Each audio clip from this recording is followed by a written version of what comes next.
Smalltowncustoms09 here with the E36 BMW. We're going to get started on the thermostat, gasket, coolant flush, oil change. We're waiting for the driveline. I ordered another one that's supposed to be right.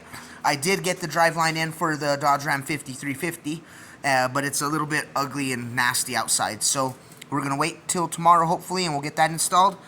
And we're going to start dismantling this whole front top cover, getting radiator hoses pulled, thermostat housing pulled, radiator flushed, a couple other things, and I'll show you along the way.